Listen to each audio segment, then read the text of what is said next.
Gabriel, ele veio falando, desde quando o Fernando pegou o microfone para falar. Era tudo aquilo que Deus estava me ministrando durante a semana. Irmãos, é muito engraçado isso. E aí, tipo, te traz uma confirmação, porque assim, eu estou no lugar certo, eu estou fazendo a coisa certa, estou no momento certo, eu estou ouvindo. Isso é muito bom, isso é muito bom. Irmãos, quem puder abrir em Romanos 12:11. Sabe, até o louvor agora que passou, tudo muito encaixado, tudo pensado. Ele é o centro, Ele é a razão da gente estar aqui. Irmãos, a gente não veio para receber, a gente veio para dar. Porque a gente só recebe quando a gente dá. Se a gente não dá, a gente não vai receber. Então hoje vamos dar o nosso melhor para a gente receber do melhor de Deus. Amém? Romanos 12:11 diz bem assim: nunca lhes falte o zelo, sejam fervorosos no Espírito, sirvam ao Senhor. Durante essa semana, eu estava estudando os livros dos reis. Eu li Crônicas, eu li Samuel, eu li 1º e 2º Reis. E quando eu estava domingo passado aqui, e eu estava ali sentado naquela cadeira, e Deus falou assim: você vai pregar semana que vem. Mas me veio algo assim, que eu estava assim: Deus, que vontade é essa de pregar? Ele falou assim: é porque você vai pregar semana que vem. E eu falava assim: meu Deus, vontade de levantar e começar a falar de Deus. Minha vontade era falar de Deus, eu não sabia explicar o que era aquilo. E aí a gente foi depois dar pro boi ralado comer. E aí o Fernando perguntou: quem que é o próximo de vocês que vai pregar? E aí começou, até que a Cláudia falou: é o Dudu. E aí eu falei: eu já sabia. Mas eu já sabia porque Deus tinha me falado ali. Então é engraçado como tudo tem se encaixado. Quando a gente decide obedecer, é Deus que faz, irmãos. A gente só tem que ter o quê? O compromisso de obedecer. Sabe, é muito mais fácil eu sair da terra por obediência do que eu querer controlar e decidir como eu devo fazer. Eu estava falando na semana passada que quando nós tentamos compreender e entender Deus, a Bíblia fala que a sabedoria multiforme de Deus. Deus tem uma sabedoria multiforme. A sabedoria de Deus é inexplicável. Nós conhecemos 3 atributos de Deus: a onipotência, a onipresença, a onisciência. Irmãos, nós estamos falando de um Deus que está olhando de outra perspectiva muito maior. Então, quando eu tenho um Deus que está olhando dessa perspectiva, por que eu vou querer olhar pelas minhas perspectivas? Por que eu vou querer viver a vida pela minha perspectiva e não pela perspectiva dele? É muito melhor ouvir, é muito melhor entender o que eu devo fazer, porque eu tenho um Deus que quer me explicar, que quer me guiar. Irmãos, em Romanos 8, a Bíblia fala bem assim: aqueles que são guiados pelo Espírito de Deus, esses são os filhos de Deus. Irmãos, é muito mais fácil ouvir e obedecer do que querer e decidir. O problema é a nossa desobediência, o nosso coração presunçoso, que muitas vezes não nos deixa ouvir a Deus e não nos deixa ser guiado por Deus. Irmãos, em Romanos, Paulo também fala, ele falou assim, olha, e eles falam dos irmãos deles israelitas, e ele fala assim, olha, os israelitas, eles tinham um zelo por Deus, mas um zelo sem conhecimento, porque eles não conseguiam entender a justiça de Deus e colocavam a sua própria justiça. Irmãos, o problema não é o zelo, o problema é onde eu estou colocando o meu zelo, aonde está o meu zelo. E eu quero falar que os homens que mais se destacaram na Bíblia são os homens que mais tiveram zelo por Deus, mas o zelo no lugar correto. Então, irmãos, eu estudando a Bíblia, eu estudando as histórias dos reis, eu comecei a olhar a história de Davi e me chamava tanta atenção, porque Davi ele colocou um marco ali, onde todos os reis que iam passando, Deus sempre lembrava e fazia questão de lembrar de Davi.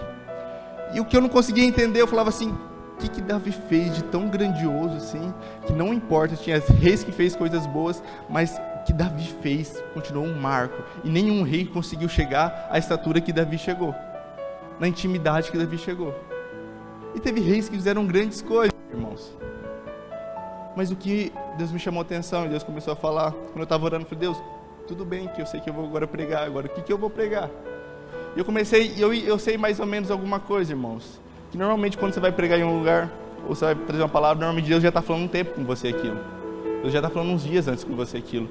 Eu comecei a tentar compreender o que Deus estava falando comigo uns dias, e eu não entendia, e orando, Deus, o que o Senhor quer que eu fale? Eu estou aqui para te obedecer, estou aqui para te ouvir. E até que Ele me trouxe, Ele falou assim, lembra quando você estava se questionando por que Davi foi tão grande assim? Por que Davi se destacou tanto assim? Por que teve um marco quando fala de Davi na Bíblia? E ele falou assim, eu quero te mostrar agora por que Davi foi tão grande assim. E eu quero hoje trazer, senhor, irmãos, falar um pouco sobre Davi. Irmãos, a primeira coisa que nós destacamos na história de Davi, como um homem que tinha um zelo por Deus. Irmãos, era um zelo inexplicável. Hoje em dia nós falamos muito sobre paternidade. Nós temos falado porque a igreja, por um momento, ela perdeu a paternidade de Deus. Nós falamos que os israelitas conheciam a Deus. O povo hebreu conhecia a Deus. Mas ele conhecia o Deus onipotente, o Deus poderoso, mas não conhecia o Deus Pai. E que o que Jesus veio mostrar? O Deus Pai, o Deus próximo. Só que por um lado nós entendemos isso, mas nossa visão de paternidade estava tão distorcida que nós não entendemos e deixamos de entender o zelo que nós deveríamos ter pelos nossos pais, a honra que nós deveríamos dar aos nossos pais. Então por um momento nós entendemos assim, eu sou tão íntimo do meu pai, agora eu posso fazer, eu tenho liberdade. Sim, mas essa liberdade, irmãos, não quer dizer lugar para libertinagem. Sabe, essa liberdade que eu tenho me leva a querer honrar ele mais ainda. Essa minha liberdade me faz querer ele honrar ele ainda mais ainda. Essa minha liberdade me prende nele. Não sei se vocês conseguem entender isso.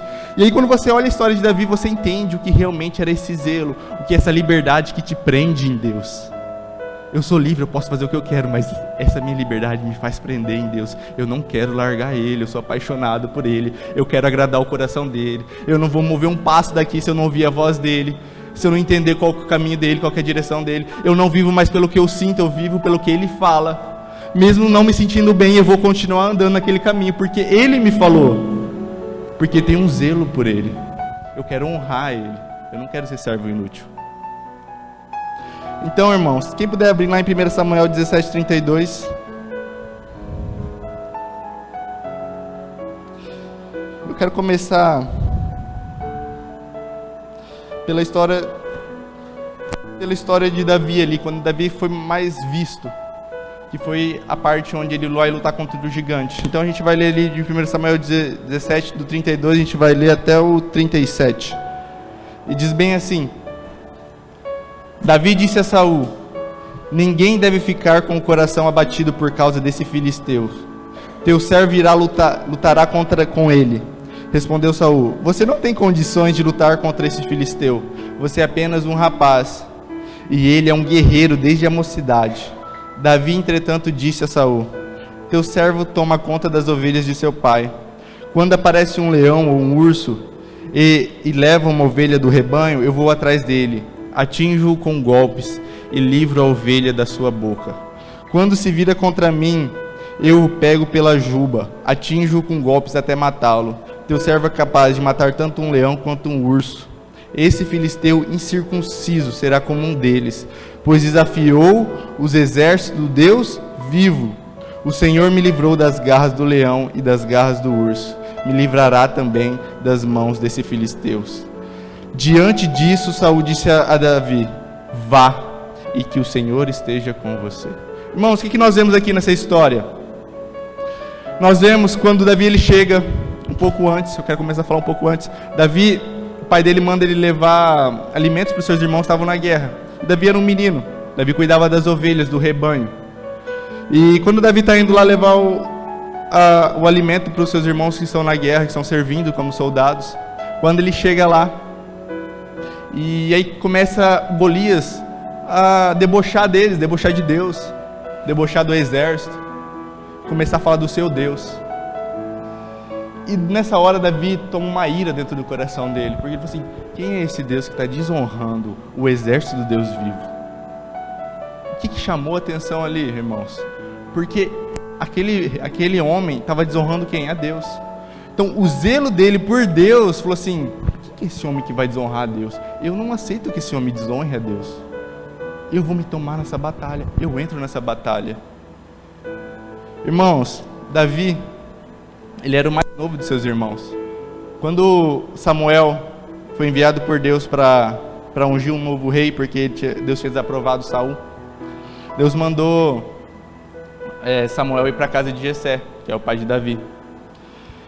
E quando Samuel chega lá, Samuel olha para o primeiro filho, e a Bíblia fala que ele olhou: nossa, esse homem, rapaz alto, de boa aparência, homem forte, deve ser esse que é o rei de Davi. Porque quando era falar de Saul, qual que era o destaque de Saul? Era um homem que se destacava na altura de todos os homens que estavam ali. Era um homem dos mais bonitos, a Bíblia fala, que estavam ali. E na hora Samuel falou assim, deve ser esse.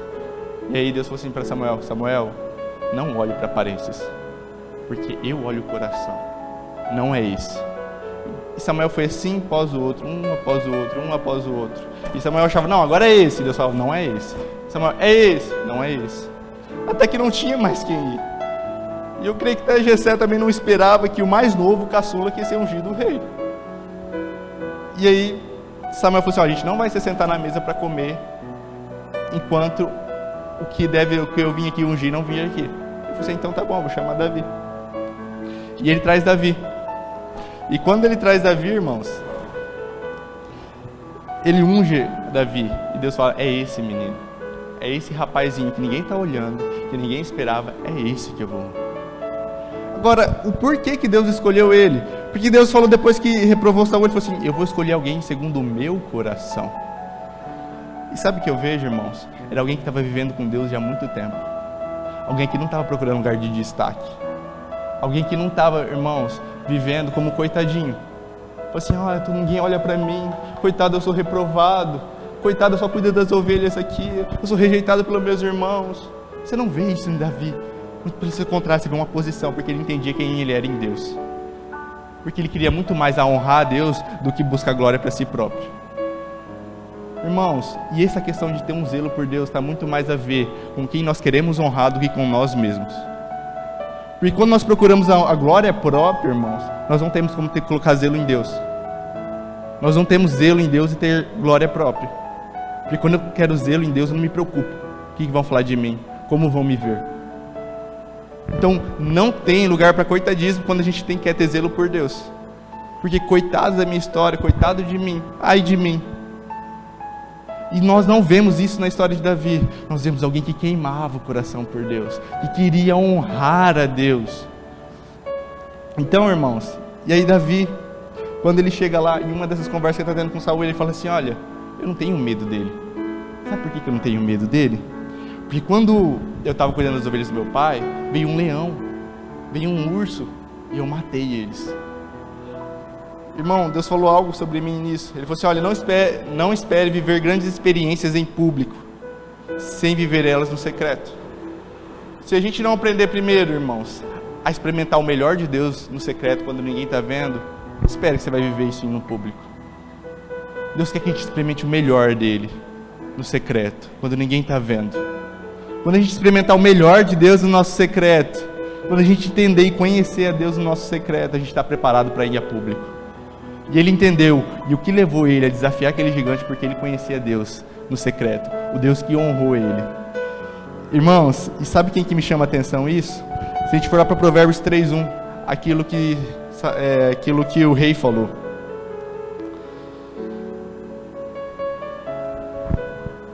Provérbios 3:1, um dos reis mais sábios de Israel, o próprio filho de Davi. A gente vai ler do 1 até o 6. Então Salomão diz assim, meu filho, não se esqueça da minha lei, mas guarde no coração os meus mandamentos, pois eles prolongarão a sua vida por muitos anos e lhe darão paz e prosperidade. Que o amor e a fidelidade jamais o abandone, prenda-os ao redor do seu pescoço, escreva na tábua do seu coração. Então você terá o favor de Deus e dos homens, e boa reputação. Confie no Senhor de todo o seu coração e não se apoie em seu próprio entendimento. Reconheça o Senhor em todos os seus caminhos. Presta atenção nisso, irmãos. Reconheça o Senhor em todos os seus caminhos e Ele endireitará as suas veredas.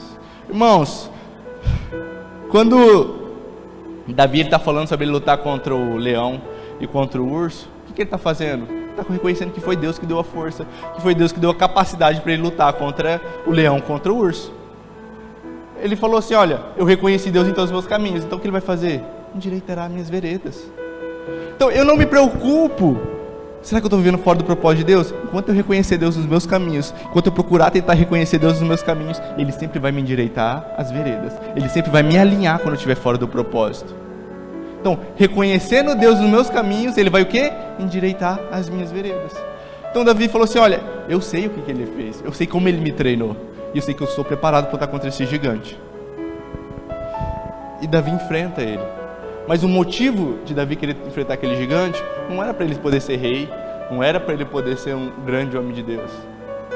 Ele queria enfrentar ele porque aquele gigante estava desaprovando a Deus, estava o quê? Diminuindo a Deus. E ele falou assim, quem que é esse homem que está diminuindo o exército do Deus vivo? Então o zelo de Davi, aquilo que queimava no coração de Davi para honrar a Deus, era maravilhoso. Então, irmãos, se nós falamos tanto de Davi, nós queremos que estejam grandes homens de Deus nessa nação. Nós queremos que pessoas que queimam por Jesus nessa nação. E um dos marcos para isso é o quê? Ter pessoas que têm zelo por Deus. Pessoas que queimam por Deus, pessoas que queiram honrar a Deus.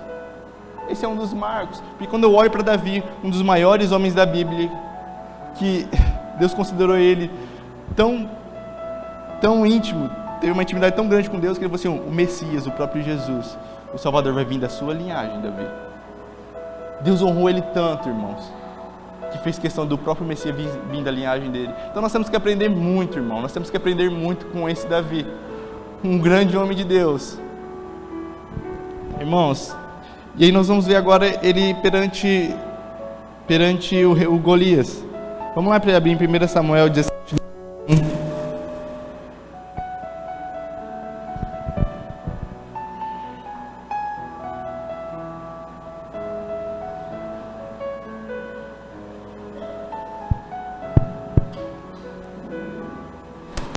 A gente vai ler do 41 até o 47.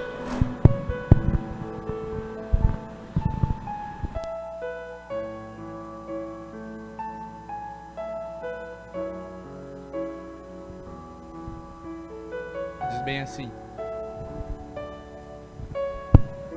bem assim. Enquanto isso, o filisteu com seu escudeiro à frente vinha se aproximando de Davi.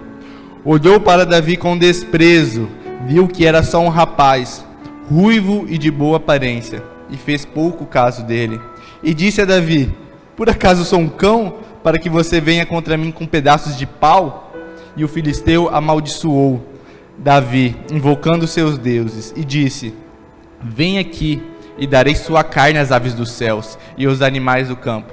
E Davi disse ao filisteu, você vem contra mim com espada, com lança e com dardo, mas eu vou contra você em nome do Senhor dos exércitos, o Deus dos exércitos de Israel, a quem você desafiou.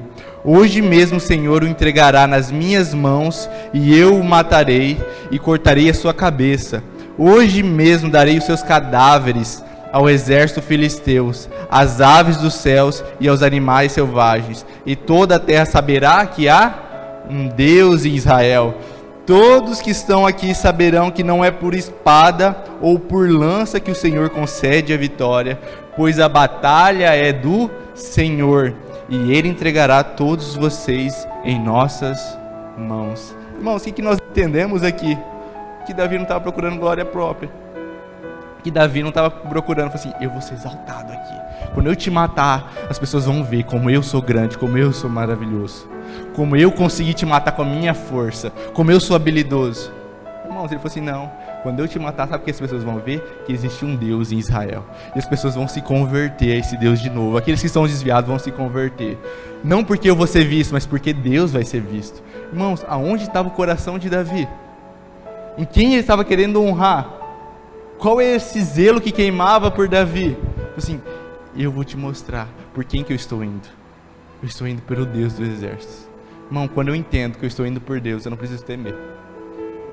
Eu não preciso temer o que vai acontecer comigo, porque minha vontade é honrar a Ele. Então não importa o que aconteça comigo. Não importa se eu vou ser desprezado. Não importa. Importa que Ele seja glorificado. Então eu vou querer o quê? Dar sempre o meu melhor a Ele. Eu sempre vou querer fazer o meu melhor. Então, irmãos, essa disposição no coração de Davi essa vontade no coração de Davi de sempre estar honrando a Deus, de sempre fazer o melhor a Deus. Mas o quê? Que Deus sempre fosse visto. A intenção dele era que nunca ele fosse visto. Davi queria que Deus fosse visto. Irmãos, e a consequência de quando você quer obedecer a Deus, a consequência de quando você quer honrar a Deus, é que não tem como você vai ser visto.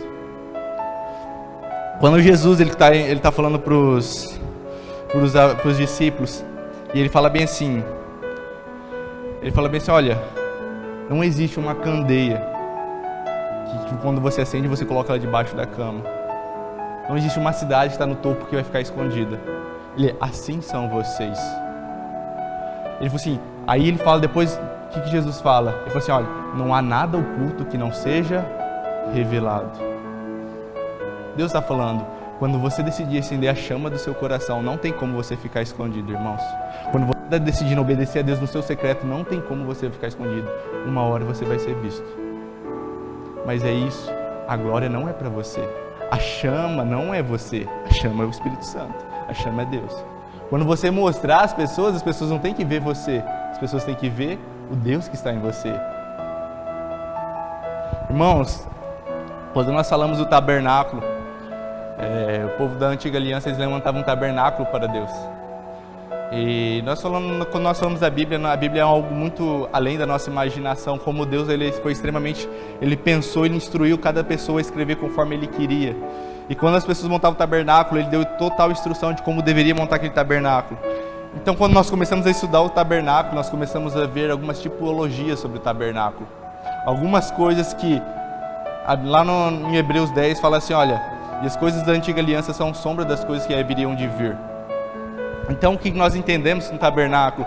Que muitas coisas ali são uma sombra do que realmente iria ser revelado. Irmãos, o tabernáculo, quem que é o tabernáculo de Deus hoje? Somos nós. Irmãos, lá em 1 Coríntios ele fala assim, olha, vocês são a casa de Deus, vocês são a morada de Deus, vocês são o tabernáculo de Deus. Então quando nós começamos a estudar algumas coisas sobre o tabernáculo, nós vemos que é uma tipologia do que Deus haveria de revelar. Quando então Hebreus 10 fala que é uma sombra do que haveria de vir, eu posso aqui, não sei, não vai dar para ver, mas aqui minha mão aqui vai ter uma sombra da minha mão. Você consegue olhar e falar assim, parece uma mão, mas você não consegue olhar com perfeição, com detalhes e como realmente deveria ser. Assim a antiga aliança, você consegue olhar mais ou menos como deveria ser, mas quando vem a nova aliança, ela te traz a revelação do que realmente Deus queria fazer. Era isso que em relação à antiga aliança e à velha aliança. Então Deus não acabou com a antiga aliança. A antiga aliança não serviu para nada, era só para os israelitas. Não, era simplesmente uma sombra do que haveria de ser revelado para a gente. A antiga aliança era a sombra do que haveria de nós sermos. Então, irmãos, quando nós entendemos que nós somos o tabernáculo de Deus, existia algo no tabernáculo de Deus, que era um lugar onde a gente deveria acender uma chama e essa chama nunca podia se apagar, que era o candelabro. Então, o sacerdote sempre tinha que estar o quê? Fazendo manutenção no candelabro, para esse candelabro nunca se apagar. Sempre tinha que estar colocando azeite, para que essa chama nunca se apagasse. Irmãos, e se nós começarmos a estudar isso? Então, se a gente começar a estudar isso na antiga aliança, nós vamos entender e trazer uma tipologia do que realmente era esse candelabro. E aí nós vamos entender, quando nós lemos lá no Novo Testamento, que ele fala que, lá em Apocalipse, que ele fala assim, olha, o candelabro é o Espírito Santo. Ele traz uma revelação. Então, irmãos, essa chama que nunca poderia se apagar, é o Espírito Santo dentro de nós.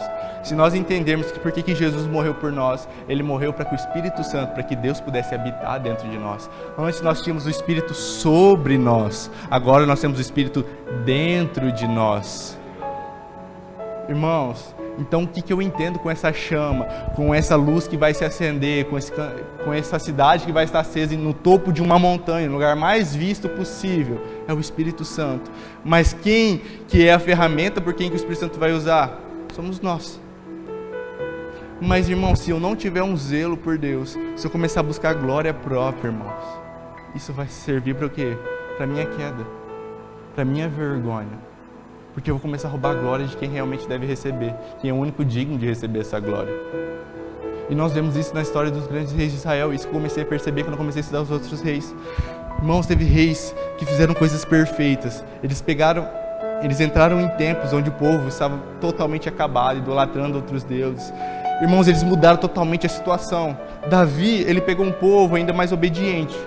Mas em comparação com o que esses outros reis fizeram, por exemplo, Asa, eles pegaram o reinado totalmente destruído, o povo estava adorando outros deuses. O povo às vezes queimava seus próprios filhos. Chegou a um ponto de, sabe assim, de tanta queda que era admirável. Mas esses homens, eles revolucionaram esse tempo. Mas o que aconteceu no meio do caminho? Eles se tornaram orgulhosos. Eles começaram a procurar a glória própria. Sabe, e um desses exemplos é Asa, quem eu estava citando. E quando nós começamos a ver a história de Asa, a primeira coisa que ele faz, ele derruba todos os altares. Ele começa a derrubar tudo aquilo que o povo adorava. Ele vai destruindo. Aí depois ele pega, irmãos, e ele traz todo o povo. E ele faz todo o povo fazer uma aliança de novo com Deus. E ele começa a fazer todo o povo se converter de novo a Deus. Irmãos, aquilo é lindo, você vai vendo. E Asa vai fazendo as coisas. E aí veio, irmãos, a Bíblia fala que Asa tinha um exército de 300 mil homens muito bem preparados. Mas aí fala que os etíopes vieram para guerrear contra eles, com 1 milhão de homens também bem preparados. E sabe o que Deus diz para Asa? Asa, não se preocupa, que eu vou guerrear contra eles e eu vou vencer eles. Irmãos, e é isso que acontece. Israel destrói todos, acabou com todos. Existe uma confusão no meio do exército, que os exércitos começam a lutar entre si próprios. E eles não conseguem entender o que está acontecendo. E aí vem o exército de Asa e começa a matar todos. E destrói eles. Então nós começamos a ver isso na história de Asa. Mas aí, irmãos, foi passando, o reino foi ficando em paz. E a Bíblia fala que num tempo de paz, em relação a Asa, no reinado de Asa, estava num tempo de paz, num tempo de tranquilidade. O que acontece? Vêm os israelitas, porque nesse tempo a tribo de Judá e as outras 11 tribos de Israel foram separadas, porque um rei desobedeceu, que era filho de Salomão. E tudo isso foi porque Salomão, no fim da sua vida, começou a adorar outros deuses, porque se casou com muitas mulheres que não eram hebreias. Casou com muitas mulheres, essas mulheres levaram ele a adorar outros deuses. E Deus falou assim, olha, eu vou tirar o reino todo, eu vou tirar as 11 tribos da sua mão, você não vai governar mais os 11 tribos. Mas eu vou deixar uma tribo ainda na sua mão, por amor ao meu servo Davi. Irmão, sempre Deus vai falar assim, olha, muitas vezes com os reis, Deus falou assim, eu não vou pesar tanta mão em você, por amor ao meu servo Davi.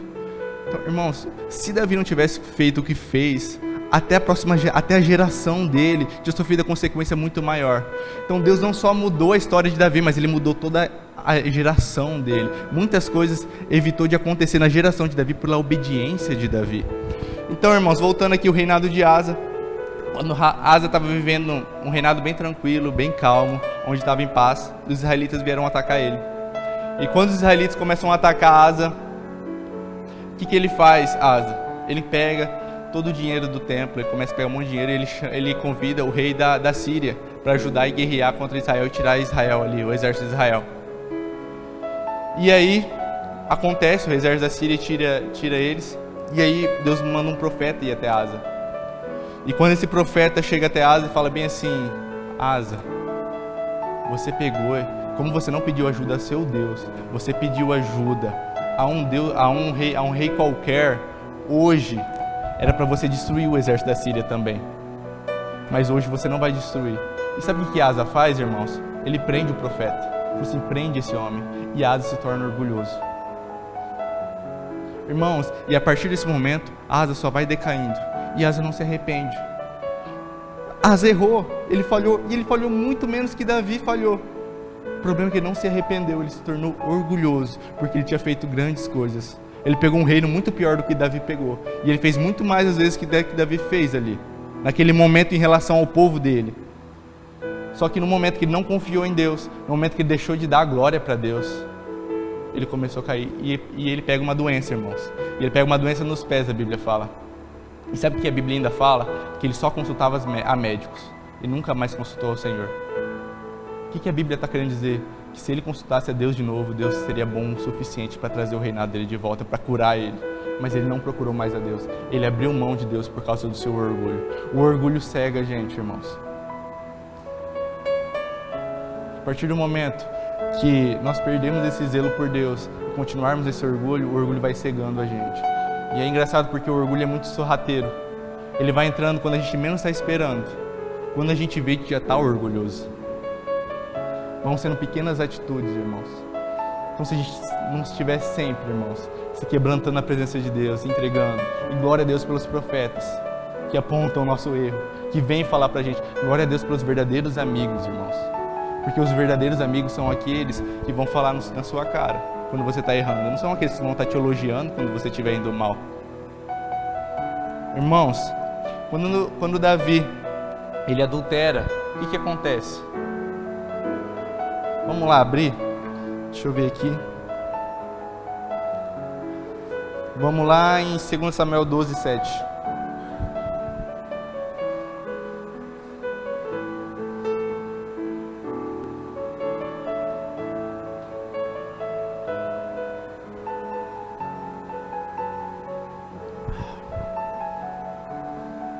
A gente vai ler do 7 até o 13.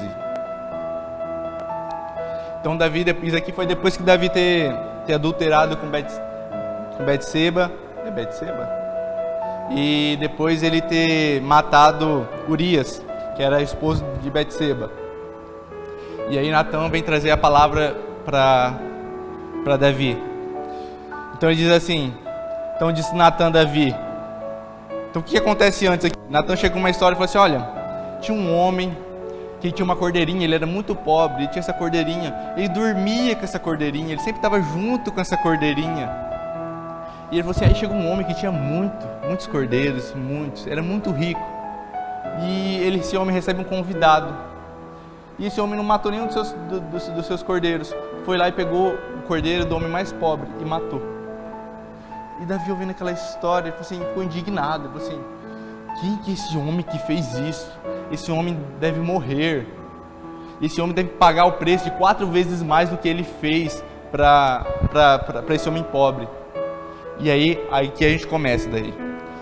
Então, 2 Samuel 12, 7 diz bem assim, então Natã disse a Davi, você é esse homem, assim diz o Senhor, o Deus de Israel, eu ungi rei de Israel e livrei das mãos de Saul, dele a casa e as mulheres do seu Senhor, dele a nação de Israel e Judá. E se tudo isso não fosse o suficiente, eu lhe teria dado ainda mais, porque você desprezou a palavra do Senhor, fazendo o que ele reprova. Você matou Urias, o Hitita, com a espada dos amonitas, e ficou com a mulher dele. Por isso, a espada nunca se afastará da sua família, pois você me desprezou e tomou a mulher de Urias, o Hitita, para ser sua mulher. Assim diz o Senhor, de sua própria família trarei desgraça sobre você. Tomarei as suas mulheres diante dos seus próprios olhos e darei a outro, e ele se deitará com elas em plena luz do dia. Você fez isso às escondidas, mas eu farei diante de todo Israel em plena luz do dia. Então disse Davi a Natã, pequei contra o Senhor. E aí o que Natã responde? O Senhor perdoou o seu pecado, você não vai morrer. Irmãos, o que era para acontecer com Davi? Era para ele morrer. Ia acontecer toda aquela desgrama na vida dele lá, e ele ia acontecer ainda o que mais com ele? Ele ia morrer. E aí o que ele acontece quando Davi começa a falar tudo o que ele fez? Ele fala assim, eu pequei. Ele quebra o orgulho dele na hora. Ele não se mantém orgulhoso perante Deus. Ele se coloca assim, eu pequei, eu errei, realmente eu errei. E Deus diz assim, olha, porque você se arrependeu, Deus perdoou você agora. E você não vai morrer. Irmãos, porque Deus perdoou ele, acabou toda a consequência do que ele fez? Não. Tudo isso que Deus falou, aconteceu na família dele. O que Deus livrou ele foi da morte. Deus falou assim, vai acontecer tudo isso com você, mas você vai ter a chance de dar a volta por cima. Eu estou te dando a chance de você dar a volta por cima. Porque você se arrependeu. Irmãos, nós vemos que Davi errou feio. Falhou. Que ele no momento ele se esfriou. E sabe quando Davi errou, irmãos? Quando ele já tinha conquistado muitas coisas. Ele estava bem tranquilo. Então no tempo que era para os reis irem à guerra, o que Davi fez? Davi ficou no palácio. Falou assim, não, pode ir lá, meus exércitos estão bem preparados. Eu tenho um exército muito bom. Você pode ir lá, mandou o exército dele e ficou em casa. E foi aí que ele caiu em adultério. Assim como o Asa, irmãos. É muito parecida a história dos dois. Quando estava tudo tranquilo, foi quando os dois caíram, foi quando o orgulho veio e entrou. Irmãos, mas aqui o que aconteceu na diferença aqui é que um reconheceu onde estava falhando. Um reconheceu, um falou assim, realmente, eu pequei contra Deus, eu errei contra Deus. Irmãos, e aí a gente começa a entender a história aqui de Davi. O que acontece, tudo isso que Deus está falando aqui, o que ele fez às escondidas, o outro faz com ele à luz do dia, na frente de todo mundo. E sabe quem que foi? O filho dele. Foi o próprio filho dele que fez isso com ele. Então, a desgraça aconteceu na vida de Davi total, irmãos. Total. Mas sabe qual foi a atitude de Davi em relação a tudo isso? Ele não se rebelou contra Deus. Como o Senhor está fazendo isso comigo? Como o Senhor não me perdoou? Como? Ele simplesmente se submeteu ao processo. Ele falou assim, e ele simplesmente baixou a cabeça, irmãos, rasgou suas vestes, vestiu pano de saco e se submeteu à presença dele. Existe um homem Simei, que quando Davi estava fugindo do seu filho, que seu filho tentou roubar o trono dele, começou a tacar pedra em Davi. Começou a tentar e começou a amaldiçoar Davi. E o exército estava junto com Davi e falou assim, deixa eu ir lá e matar esse cara, eu vou acabar com esse cara, eu vou cortar no meio esse cara. E Davi falou, não, é Deus me punindo, é Deus que está me corrigindo. Sabe por quê, irmãos? Deus entende, Davi já entendia que Deus corrige o filho que ama. Que ele sabia que Deus ia dar a chance dele dar a volta por cima. Ele submeteu ao processo. Porque ele procurou assim, não quero a minha glória mais. Eu quero que ele seja exaltado. Eu quero que ele faça a vontade dele. Eu errei, eu falhei. O que ele fizer é o melhor. Eu entendo, eu conheço a Deus. Porque eu confio nele o suficiente para o que ele fazer é o melhor. E nós vemos isso, que Davi sempre se submetia. Ele confiava em Deus. Ele se entregava para Deus. Ele falou assim, o que o Senhor fazer é o melhor. E nós vemos isso também quando ele faz o recenseamento do povo. Sabe? Ele foi intencionado pelo inimigo, enviado por Deus para fazer o recenseamento do povo.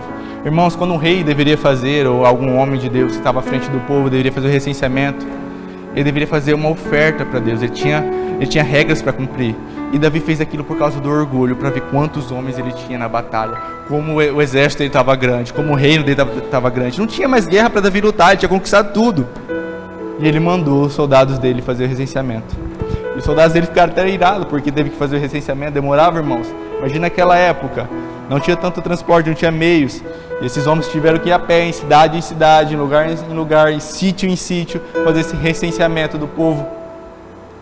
Irmãos, a Bíblia fala que durou 9 meses esse recenseamento. E aí Deus traz uma punição para Davi. Ele fala assim, olha Davi, um profeta, Deus manda um profeta a Davi e fala assim, olha, Davi Deus está te dando 3 opções. Ou você vai cair na mão dos seus inimigos, ou você vai passar tantos anos de fome, ou você vai cair na mão de Deus. O que Davi escolhe? Cair nas mãos de Deus. Porque assim, eu confio em Deus, que o que Ele vai fazer, Ele tem um coração bom, Ele é misericordioso, o que Ele fazer tá bom. Eu prefiro ir na mão do meu Deus do que na mão dos meus inimigos. Irmãos, a partir disso cai uma praga sobre o povo, começa a morrer muita gente. Quando morreu mais ou menos 70 mil homens. E aí acontece isso aqui. Vamos lá em 2 Samuel 24, 17.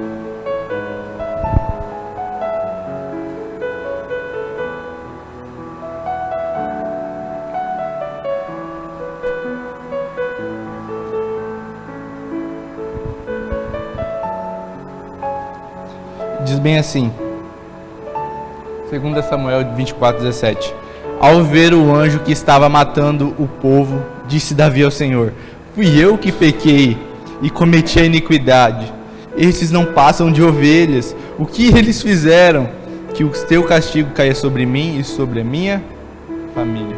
Irmãos, depois que ele fala isso, Deus se arrepende, Deus para de matar o povo. Deus fala assim, vai lá e oferta um holocausto, que eu vou parar agora. Deus tem uma misericórdia. Irmão, assim que ele colocou, ele falou assim, traz a justiça sobre mim. Eu não quero que o Senhor puna o povo. Fui eu que errei. Pode trazer a justiça sobre mim. E sabe quando nós vemos essa história, nós podemos comparar com outro rei? Com Ezequias, irmãos. Ezequias foi um outro homem que fez grandes coisas em relação ao seu reinado. Fez coisas incríveis também. Irmãos, e quando Ezequias estava para morrer, ele diz que um profeta chega até ele e fala assim, olha, Ezequias, você vai morrer. chegou o seu tempo, essa doença que veio, a doença para a morte, e acabou. E aí diz que Ezequias começou a orar a Deus, falou assim: Deus, eu sempre fui um homem fiel a você. O Senhor sabe tudo que eu fiz a você. Me cura, me dá mais tempo de vida. E aí nessa hora que acho que Isaías estava indo, Isaías já volta. Falou assim: olha, porque você foi um homem bom, Deus está te dando mais 15 anos de vida. Irmãos, e depois que ele recebe mais 15 anos de vida, Ezequias viveu grandes coisas, ele pegou também um reinado destruído. Deus diz bem assim, e a Bíblia fala bem assim, lá em 2 Crônicas, quando está falando sobre Ezequias, fala bem assim, que ele se tornou um coração orgulhoso. Irmãos, e aí depois Deus diz que manda os babilônicos irem até ele. Os babilônicos foram até ele para descobrir como ele foi curado, para ver.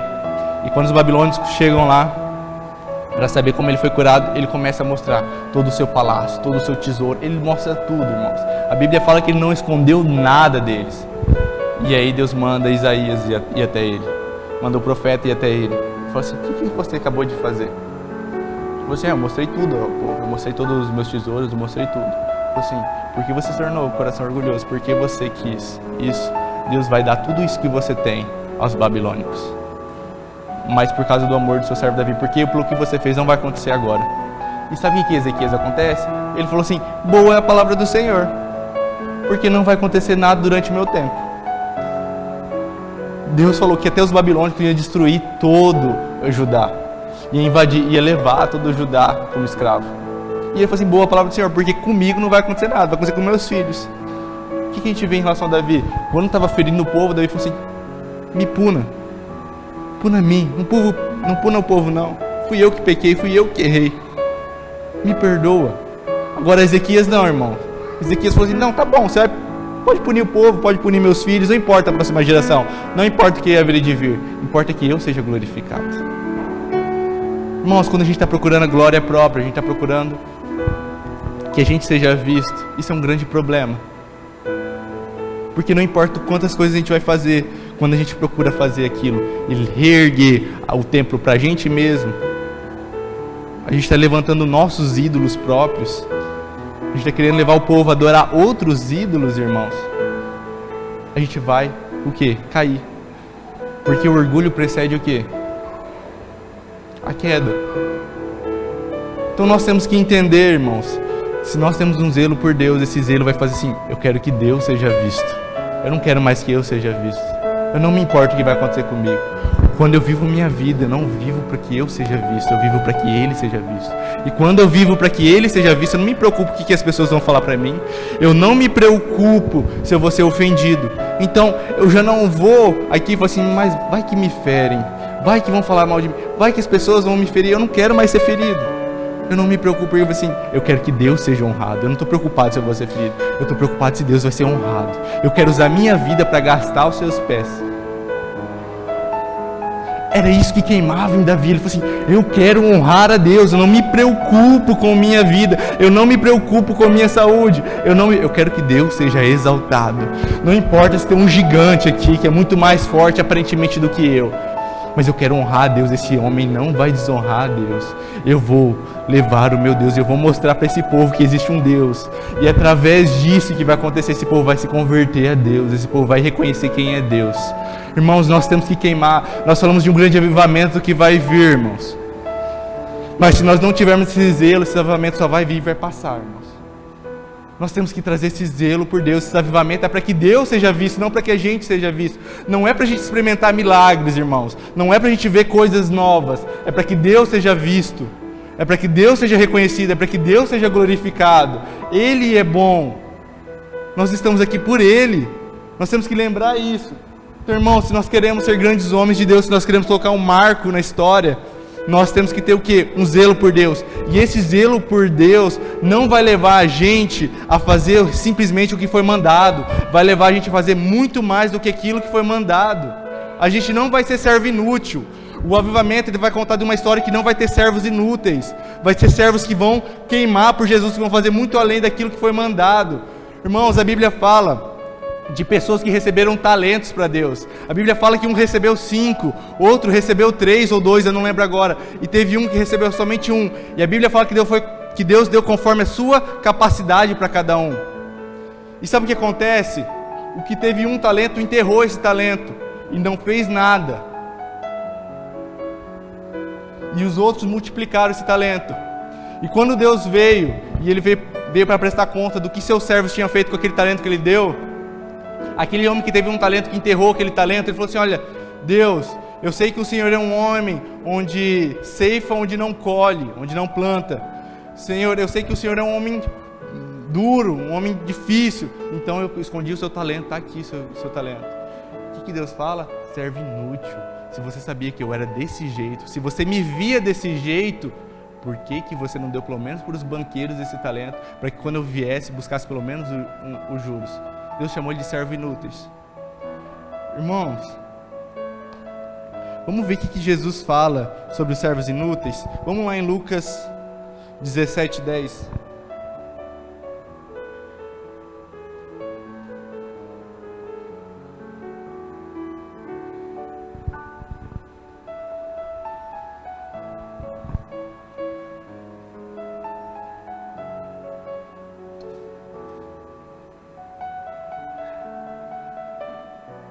Diz bem assim: assim também vocês, quando tiverem feito tudo o que lhes for ordenado, devem dizer: somos servos inúteis, apenas cumprimos o nosso dever. Irmãos, Deus não está chamando a gente para ser servo inútil. Se a gente tem um zelo por Deus, a gente não tem que ser servo inútil, simplesmente fazer o que foi ordenado. Não, eu estou cumprindo, estou obedecendo. Deus quer levar a gente para um outro nível. E eu creio que esse nível de Davi, que teve um zelo por Deus, que se doava por Deus, que queria muito mais, que mostrar a Deus, não simplesmente só viver obediência. Obediência é o básico, irmão. Deus está chamando a gente para viver um outro nível. Se a gente quer levar Deus por toda essa nação, e a gente não querer viver esse nível de zelo, nem compensa a gente sair daqui. A gente vai ser servo inútil. Deus está chamando a gente para um lugar muito maior, um lugar de compromisso, irmãos. Um lugar onde eu não estou preocupado mais comigo, o que as pessoas vão fazer comigo. Irmãos, quando nós falamos de grandes homens de Deus, de grandes evangelistas que estão lá, como o Sudão, irmãos, que eles podem morrer a qualquer hora. Irmãos, a gente não pode considerar eles como coitados, eles são privilegiados. Eles estão honrando a Deus, irmãos. Eles vão ter o lugar deles no lugar certo. Eles vão ter a posição que Deus vai honrar eles. Eles estão sendo privilegiados, eles não estão sendo servos inúteis. Mas eles têm que ser um exemplo para a gente. A gente tem muito mais para fazer aqui. A gente tem muito mais liberdade para fazer. Irmão, glória a Deus pelos cursos que a gente está fazendo. Glória a Deus, é Deus que está dando isso para a gente. Mas, irmãos, não adianta a gente fazer esses cursos só para ser servo inútil. A gente tem que fazer esses cursos para ter um zelo por Deus, para que levar esse Deus, para aquilo que eu fui curado, eu ser usado para curar outras pessoas, para aquilo que fizeram por mim, eu ser usado para fazer para outras pessoas. Irmãos, para que Deus possa ser visto, não eu. Eu não estou sendo curado para ser visto, para ser considerado uma pessoa melhor. Eu estou sendo curado para que eu possa mostrar a Deus para as pessoas. Essa cartinha que eu vou escrever o que Deus fez na minha vida.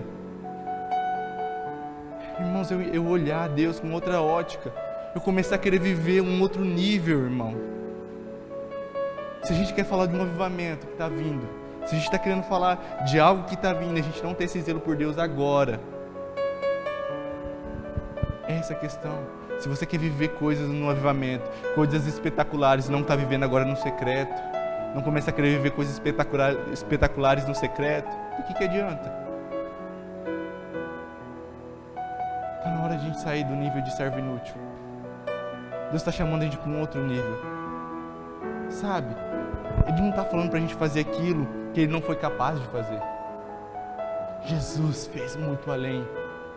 A Bíblia fala que quando Jesus chegou à sua casa, chegou no templo de Deus, e ele viu que o pessoal estava fazendo comércio ali no templo de Deus, diz que ele fez um chicote, ele expulsou todo mundo. E sabe o que foi a frase usada ali para quando Jesus fez aquilo? Foi assim: o zelo por sua casa o consumirá. Estava escrito na palavra. Os discípulos viram isso: o zelo por sua casa o consumirá. Ele não aguentará, ele não suportará, porque o zelo pela casa dele não que... Irmãos, sabe quem também falou isso? E sabe quem foi o que falou isso, que os apóstolos lembraram disso quando viu Jesus fazendo isso? Lembrou de Davi. E eu vou te mostrar isso lá em Salmo 69:5.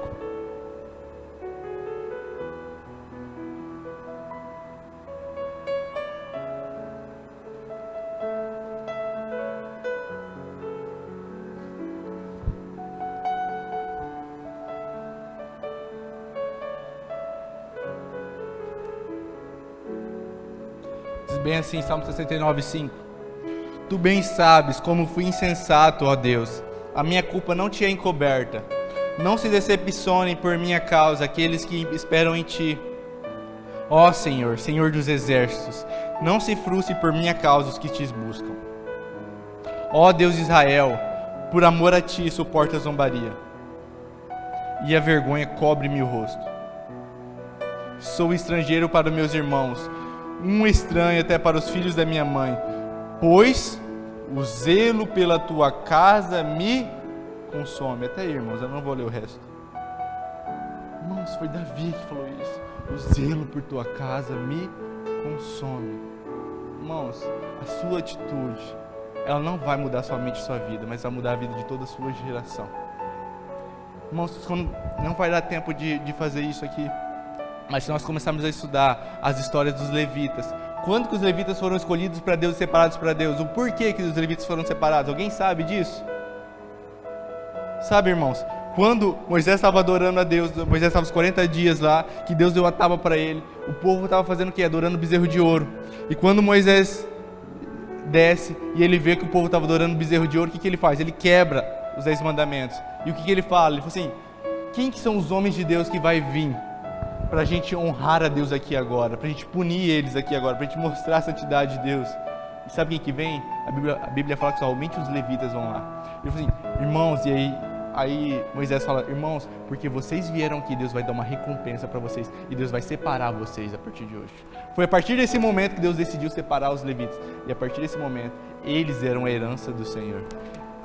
Sabe, eles não iam receber a herança de nenhum homem, a herança deles ia ser o Senhor, o próprio Senhor. Irmãos, se a gente começar a estudar a história do sacerdote Zadok, irmãos, do sacerdote Zadok, que era o sacerdote que foi separado no tempo de Davi, se nós começarmos a estudar a história dele, sabe onde começou a história dele, onde foi a promessa que ele ia ser um sacerdote? Porque não era a geração dele que era para ser sacerdote, era outra, era a geração de Eli, que era o filho mais velho de Arão, que não morreu. Mas Zadok, ele se torna sacerdote, sabe por quê, irmãos? Porque se a gente for lá no Velho Testamento, quando Balaão ele dá o conselho para o rei lá, para ele mandar as mulheres, para que o povo pudesse pecar, o que acontece? A Bíblia fala que Finéias, eu não lembro agora quem que era o sacerdote, ele fala que Finéias, ele vê um homem se deitado com uma prostituta, com uma mulher levando ele a adorar outro Deus, e ele pega uma lança e ele crava os dois, e ele fala assim, e ele honrou a Deus, ele fala assim: porque você me honrou perante toda a nação, eu parei, ele parou aqui naquele momento que é a punição de Deus, a correção de Deus para o povo. Ele falou assim: porque você me honrou na frente de todo o povo, a partir de hoje eu estou separando sua geração para mim.